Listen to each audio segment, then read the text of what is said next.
comentamos, pues la clausura la teníamos prevista con el comisario de Energía y Clima de la Comisión Europea, Miguel Arias Cañete, que además nos hemos afanado en decir, Miguel, que esta es tu última intervención así, digamos, donde lo vas a dar todo. Así que están esperando a ver qué nos puedes comentar y cuando quieras, pues sube al escenario.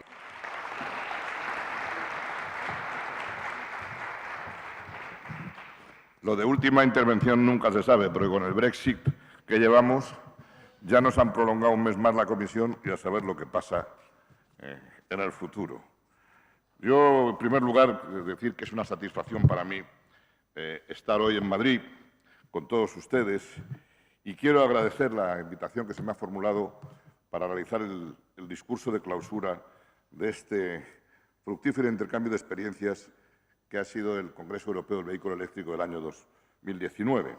La última vez que participé en este evento, hace 2 años, nos encontrábamos inmersos en un periodo de intensa actividad legislativa, diseñando la legislación comunitaria que nos debe permitir alcanzar los objetivos de clima y energía que la Unión Europea tiene establecidos para 2030. Puedo decir con verdadera satisfacción que hemos avanzado mucho desde entonces.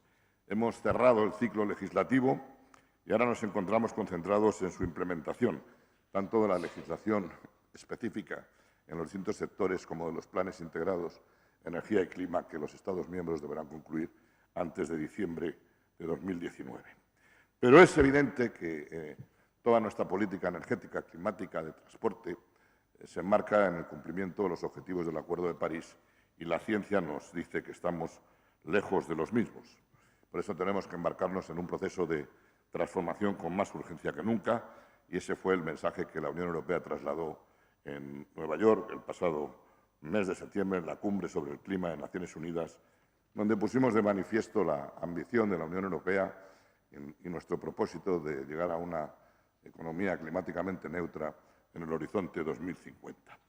Es además las políticas climáticas y energéticas, políticas que tienen el apoyo de los ciudadanos, no solo de los jóvenes que se manifiestan en las calles europeas todas las semanas, sino de los europeos en su conjunto. El último Eurobarómetro que hemos realizado sobre las preocupaciones climáticas establecen que nada menos que el 93% de los europeos creen que el cambio climático es un serio problema y además declaran que empiezan a tomar medidas personales en sus hábitos de conducta relativas a su huella de carbono y al cambio climático.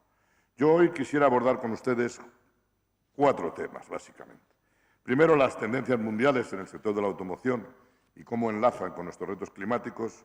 Segundo, qué hemos conseguido gracias a la reciente legislación comunitaria en materia de transporte limpio. Tercero, insistir, supongo que lo habrán oído esta mañana, pero insistir en las iniciativas de la Comisión Europea para conseguir que haya una cadena estratégica de valor para las baterías en Europa. Y, finalmente, haré una alusión a la movilidad en el marco de la estrategia a largo plazo de la Unión Europea por una economía climáticamente neutra. Comenzaré por las tendencias mundiales en el sector de la automoción. El sector del transporte juega un papel vital en la lucha contra el cambio climático y la transición energética, un sector que es responsable nada menos que del 22% de las emisiones de gases de efecto invernadero en la Unión y además un sector en que crecen las emisiones, pues requiere políticas ambiciosas que disminuyan su impacto sobre el cambio climático. Pero, por otra parte, también el transporte, las emisiones, contribuyen no solo a agravar el cambio climático, sino también tienen incidencia en la contaminación del aire y en los problemas de salud asociados. Hay que recordar que el transporte por carretera produce casi el 40% de las emisiones de óxidos de nitrógeno, con el impacto que tiene en muertes prematuras entre los ciudadanos comunitarios, como ha puesto de manifiesto la Agencia Europea del Medio Ambiente. Pero, por otra parte, hay que tener presente, y siempre que se diseñan políticas, hay que tener presente que el sector del transporte vertebra la economía europea en el corazón del mercado único y contribuye de manera muy importante a la balanza comercial de la Unión Europea. Hay que tener en cuenta que somos el segundo mayor productor de turismos, con un 22% de la cuota mundial, que supone la industria del automóvil un 7% del PIB y 11% de los puestos de trabajo industriales, y tiene una enorme contribución a la I+D europea. Lo mismo ocurre en los datos que todos ustedes conocen relativos a España. Pero es cierto que es un sector que se enfrenta a serios desafíos globales. Primero, el desafío del cambio climático, que impone niveles de emisiones cada vez más reducidos y que fuerza una transición hacia los vehículos de cero bajas emisiones, pero también toda la progresiva digitalización de la economía produce una disrupción significativa. Los mercados están cambiando de forma acelerada, las tendencias de los ciudadanos, con los vehículos compartidos, con el desarrollo futuro de vehículos autónomos, y todo eso pone encima de la mesa reflexiones sobre cuál es el papel de la industria. Si además en este panorama de globalización se introduce el factor China con la potencia que tiene en este momento en el desarrollo de automóviles, produciendo 3 de cada 10 fabricados en el planeta el año pasado y siendo el continente que puso más de la mitad de vehículos eléctricos en carretera de los que se pusieron en el mundo, pues tenemos una situación complicada para el sector industrial europeo.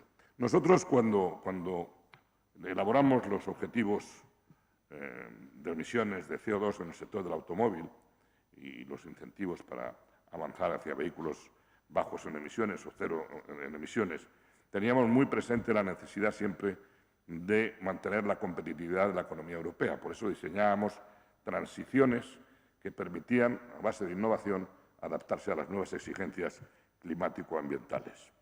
Y durante los últimos 5 años, la Comisión Europea ha presentado un abanico de propuestas con el objetivo de modernizar y descarbonizar el transporte por carretera. Hemos puesto más de 10 propuestas legislativas concretas con 3 objetivos principales. En primer lugar, mejorar la eficiencia energética del sector. En segundo lugar, aumentar el uso de combustibles alternativos bajos en emisiones. Y tercero, el que les ocupaba a ustedes hoy, acelerar el despliegue de los vehículos de cero y de bajas emisiones. Todas las propuestas han sido adoptadas y ahora estábamos trabajando en la implementación efectiva. Pero el hecho de que tengamos nueva legislación en materia de emisiones de CO2 no nos puede hacer olvidar que tenemos que implementar la actual legislación y hacer cumplir los objetivos específicos de emisiones 2020 y 2021. Yo quiero señalar que los objetivos, cuando se establecieron, eran objetivos ambiciosos, pero somos muy conscientes de que hay una diferencia todavía de 25 gramos de CO2 por kilómetro entre los valores actuales registrados y los objetivos a cumplir. Y además esto se agrava porque se incrementó 2 gramos de CO2 por kilómetro en el año 2018 comparado con 2017. Por lo tanto, no estamos reduciendo las emisiones de CO2, estamos incluso aumentando las emisiones en un horizonte que en los 2020 y 2021 hay que cumplir con nuevos objetivos. Por lo tanto, esta comisión y la futura comisión lo primero que van a velar es porque se cumplan estos objetivos. ¿A qué está obligando esta diferencia hacia los niveles máximos de emisiones autorizadas? Pues a que los fabricantes están desarrollando nuevos y atractivos modelos de emisión de cero y bajas emisiones, están facilitando el despliegue de los mismos y tenemos un amplio abanico de tecnologías para reducir emisiones, además, en los vehículos que todavía están impulsados por motores de combustión interna. Por lo tanto, primera prioridad, hacer cumplir los objetivos en emisiones actuales. Y luego, poner en marcha la nueva normativa. La nueva normativa europea, yo quiero señalar que ha sido difícil de elaborar, complicada de gestionar en el Parlamento, pero al final ha tenido un amplio respaldo. En el Consejo, 26 Estados miembros votaron a favor de la nueva normativa sobre coches y furgonetas, mientras que se alcanzó la unanimidad en las emisiones de vehículos pesados. En un momento en la Unión Europea en que los consensos son difíciles y las mayorías cualificadas también difíciles de conseguir, el hecho de que en materia de emisiones de CO2 hubiera un apoyo muy importante es significativo. En el Parlamento, la nueva legislación sobre coches la aprobó el 85% de los que votaron en la votación, 618 de 521, y en el caso de los vehículos pesados tuvo más apoyo, un 90%, con 474 de 532. Todo esto muestra que hay un gran apoyo político a estos objetivos. La nueva legislación no solo pone objetivos, sino que establece sistemas de incentivos tecnológicamente neutros para animar a los fabricantes a producir más vehículos de cero y bajas emisiones. Tenemos una gobernanza más eficaz para que las reducciones de emisiones sean una realidad más allá del papel y, además, hay cláusulas de revisión en 2022 y 2023 tras evaluar la eficacia de la propia legislación. Este nuevo paquete legislativo pues va a permitir que el sector se sitúe en la senda de la movilidad limpia, porque reducir emisiones de CO2 significa aire más limpio, pero también ahorro de combustible para consumidores y transportistas. Las oportunidades del mercado son notables y los sistemas de movilización de la Comisión apuntan a que los vehículos de cero y bajas emisiones representen en torno al 25% de las nuevas ventas en 2030, alrededor de 5 millones de vehículos, y que en 2030 esperamos que por lo menos 35 millones de vehículos de cero y bajas emisiones estén en las carreteras. Considerando que en este momento tenemos 1 millón de vehículos de esta naturaleza, pues el reto es sustancialmente importante. Es cierto que la transición va a ser gradual y tenemos que ser conscientes. Muchas veces hacen grandes anuncios, grandes titulares, pero hay que ser conscientes de dónde estamos, cuál es la situación de los fabricantes de automóviles y cuál es la transición que tienen que hacer. En 2030, solamente el 11% de los turismos nuevos no tendrán un motor de combustión interna, porque los híbridos todavía jugarán un papel importante y un 14% de los vehículos nuevos serán vehículos híbridos. Por lo tanto, la legislación otorga un tiempo suficiente, la actual legislación, luego terminaré señalando las direcciones de incremento de ambición que vamos a ver en el futuro, pero la actual legislación permite contar con tiempo suficiente para adaptarse de forma gradual a la movilidad de cero emisiones y reorganizar las cualificaciones de los trabajadores afectados en este proceso. Y eso me lleva a la importancia de las medidas de apoyo, porque para alcanzar los objetivos de descarbonización necesitaremos del orden de 1 millón de puntos de recarga públicos en la Unión para 2025. Pero en 2030 tendremos que llegar a 4,5 millones de puntos de recarga y solo en España necesitaremos 300.000 puntos de recarga públicos en 2030, partiendo de los poco más de 5.000 que hace muy poco teníamos. El presupuesto de la Unión Europea también va a ser un catalizador para apalancar inversión pública y privada sostenible. Tenemos los fondos de cohesión, el mecanismo Conectar Europa y tenemos un mainstreaming de todo el presupuesto comunitario, que todas las acciones tienen que, un 25% del presupuesto tiene que destinarse a financiar acciones positivas para el cambio climático. La Directiva de Infraestructuras de Combustibles Alternativos se va a revisar para impulsar más el uso de estas infraestructuras, pero eso no se puede hacer solo desde Bruselas y la transición hacia movilidad de cero emisiones necesita inversiones e incentivos por parte de todos los Estados miembros. Se necesitará un mayor esfuerzo público para asegurar un rápido despliegue de las infraestructuras bajas en emisiones. Esto incluye puntos de recarga, pero también electricidad de origen renovable y redes inteligentes para obtener todo el potencial de las baterías. Dispondremos también, para I+D, de un fondo de innovación, cuya primera convocatoria se lanzará a lo largo del año 2020. Se financia con cargo a subastas del régimen de comercio de derechos de emisión y se trata de uno de los mayores programas para financiar proyectos de demostración de tecnologías innovadoras bajas en carbono, incluyendo generación de energía renovable y almacenamiento de energía. Y teniendo en cuenta el precio de los derechos en este momento, es un fondo que tendría más de 11.000 millones de euros de financiación en los próximos años. Yo quisiera, en el marco de las políticas de impulsar el desarrollo de vehículos eléctricos y vehículos de cero y bajas emisiones, pasar a un tema que le preocupa a la Unión Europea, que es la puesta en marcha en el mercado europeo de una cadena europea de suministro de baterías. Si se estima que el mercado europeo de vehículos eléctricos tendrá una facturación de 250.000 millones de euros en 2025 y que a los próximos años se van a lanzar al mercado más de 50 nuevos modelos de coches eléctricos y se ve el costo de las baterías, pues la Comisión Europea, que entiende que las baterías son un componente estratégico clave. Pero lo que es preocupante es que solo producimos en la actualidad el 3% de las baterías del mundo. Luego hay muchas razones que lo explican: un acceso insuficiente a una cadena de suministro sostenible de las materias primas requeridas, una fuerza laboral sin la formación adecuada o una fuerte competencia por parte de los proveedores asiáticos. El objetivo de la Comisión Europea es que la Unión Europea vuelva a tener un liderazgo industrial en este sector y por eso en 2017 lanzamos la Alianza Europea en Baterías, que reúne a administración, universidades e industria para cooperar estrechamente, desarrollar nuevas tecnologías en baterías y crear una industria europea competitiva, mediante un uso más efectivo de los fondos y mecanismos financieros existentes y una gran colaboración con el Banco Europeo de Inversiones y los Estados miembros. Y desde mayo de 2018, la Comisión ha venido trabajando en el Plan de Acción en baterías, que persigue apoyar el desarrollo de una cadena de suministro completa en la Unión, desde el acceso a las materias primas necesarias para su producción hasta la reutilización de las mismas y su reciclado. Pone también el acento en proyectos industriales líderes que posean un gran potencial de ser competitivos en el medio y largo plazo. Y se ha progresado desde entonces con el anuncio de inversiones industriales de relieve, como las de Umicore en Polonia, Northvolt en Suecia o BASF en Finlandia. La Comisión también se congratula del anuncio conjunto de Francia y Alemania para construir plantas pilotos y gigafactorías, lo cual dará como resultado retomar la iniciativa en un sector en el que la Unión Europea la había perdido. Y otro buen ejemplo de cómo avanzamos es el partenariado de materiales avanzados para baterías en electromovilidad y aplicaciones estacionarias que se lanzó el año pasado.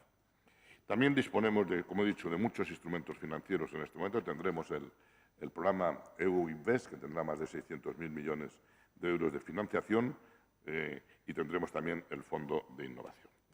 Permítame, al final de mi intervención, hablarles sobre el largo plazo. Tenemos objetivos para 2020-2021 que hay que cumplir con la legislación que estaba inicialmente en vigor.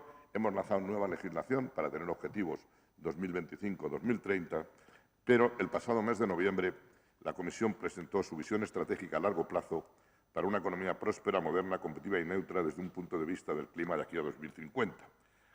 Afecta a todos los sectores económicos, desde luego al transporte. Está siendo muy debatida en los Estados miembros. En este momento, de los 28 Estados miembros, hay 25 que la apoyan. 3 de ellos, que son la República Checa, Hungría y Polonia, todavía no han dado su consentimiento porque reclaman que haya fondos adicionales para financiar una transición socialmente justa, y se trata de países en los que, en el caso de Polonia, la República Checa, se da la doble circunstancia de que influyen problemas en el sector del carbón, pero también van a venir en el sector del automóvil. Por tanto, estos países todavía no han dado su consentimiento y esperamos que en el Consejo Europeo de diciembre de este año se pueda conseguir que todos los países acepten la neutralidad climática en 2050, que permitiría a la Unión Europea ser la primera gran economía en estar en unas emisiones netas cero de gases de efecto invernadero. Es evidente que en el transporte va a haber un gran reto, porque es evidente que en el 2050 tendremos que tener vehículos de cero emisiones, tendremos que buscar combustibles alternativos y de balance neutro en carbono, tendremos que mejorar la eficiencia en el sistema de transporte. Y es evidente que, a pesar de que nosotros tengamos una aproximación tecnológicamente neutra, en este momento tenemos 2 opciones, los vehículos eléctricos y los vehículos de hidrógeno. Pero lo que está claro es que tenemos que ir a una descarbonización total del transporte en el horizonte 2050. Y eso pues, requiere gran apoyo por parte de los sectores públicos, utilización de las tecnologías más avanzadas, que los presupuestos de la Unión Europea apoyen la innovación en estos sectores y, sobre todo, que los consumidores acepten también los cambios tecnológicos. Los consumidores comprarán coches eléctricos si hay suficientes puntos de recarga, los consumidores comprarán coches eléctricos si hay una gran oferta de modelos a precios asequibles, comprarán vehículos eléctricos o de cero y bajas emisiones si la fiscalidad es diferenciada, lo comprobarán si los espacios públicos de aparcamiento están adecuados a esa nueva realidad. Es decir, hace falta una aproximación omnicomprensiva. Pero si la Unión Europea se fija un objetivo de neutralidad climática, la actualización de la legislación será muy intensa. Y quiero yo hoy destacar que la nueva Comisión Europea, en la presidencia Ursula von der Leyen, ha hecho del Pacto Verde Europeo su prioridad número 1 y se propone incrementar los niveles de ambición de la Unión Europea, llegando a niveles de reducción de emisiones del 50% o del 55% en 2030. Eso obligará a revisar toda la legislación del transporte para ver si el mercado de derechos de emisión se aplica o no al sector del transporte, obligará a incrementar los límites de emisiones de CO2 y deberá obligar a la Comisión Europea a una política muy proactiva para facilitar el desarrollo, la difusión, la venta, la adquisición de los vehículos de cero y bajas emisiones. Yo les animo a seguir en esta trayectoria. El transporte va a ser un elemento clave de las políticas climáticas en la Unión Europea y yo espero que la ilusión, la innovación y el compromiso permitan que también el sector transporte contribuya de manera muy eficaz a la reducción de emisiones. El cambio climático es un fenómeno irreversible, salvo que todos hagamos lo que tenemos que hacer. Y la Unión Europea se ha propuesto ser líder en la lucha contra el cambio climático, porque en este momento somos los únicos que estamos en condiciones de liderar el cambio hacia la neutralidad climática. Tenemos países como China, que están haciendo grandes esfuerzos en muchos sectores, pero que siguen incrementando sus emisiones y las van a incrementar hasta el año 2030. La Unión Europea, desde el año 1990 hasta la actualidad, ha reducido sus emisiones en un 22% y ha crecido económicamente en un 58%. Hemos demostrado que se pueden reducir emisiones y ser competitivos. Los Estados Unidos están considerando si abandonan el Acuerdo de París. Por tanto, la única gran economía que tiene en este momento la posibilidad de liderar con ambición climática y con ambición tecnológica el avance hacia las tecnologías de energías limpias y a los vehículos limpios del futuro es la Unión Europea. Y ustedes son una parte fundamental de ese esfuerzo que tendremos que realizar para ser responsable con las futuras generaciones. Muchas gracias.